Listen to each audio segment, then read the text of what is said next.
Угостителите ја поздравија одлуката на министерот за здравство Азир Алију за периодот на прилагодување на новиот закон за пушење.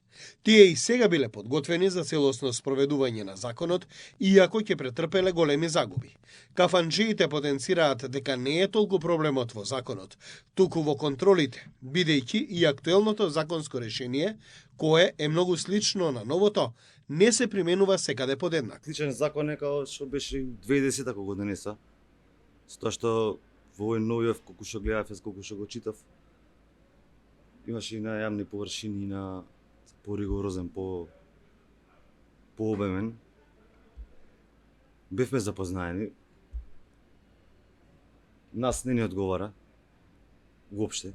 Значи, навеќе да се едни кај нас, други во Европа. Не знам. Ако го донесат, ќе имаме голем проблем, додека се адаптира, додека се навикнат луѓето. Од Синдикатот на работниците во угостителството и туризмот велат дека тие го поддржуваат законот во целост.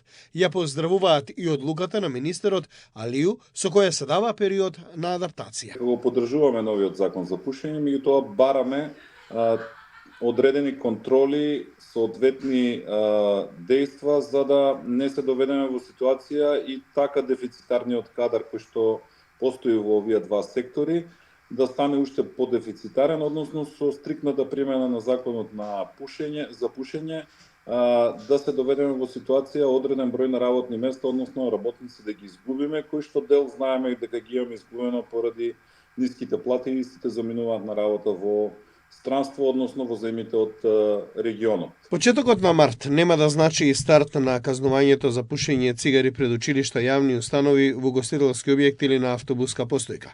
Ке се почне со информација и едукација, а казнувањето доаѓа на крај. Од Министерството за здравство велат дека целта не е целосно да се забрани пушењето, туку да се заштити здравјето на граѓаните. Министерот за здравство инсистира дека пред да стапи на сила законот за пушење, најпрво треба да се обезбедат доволен број на инспектори кои ќе проверуваат дали законот навистина се спроведува.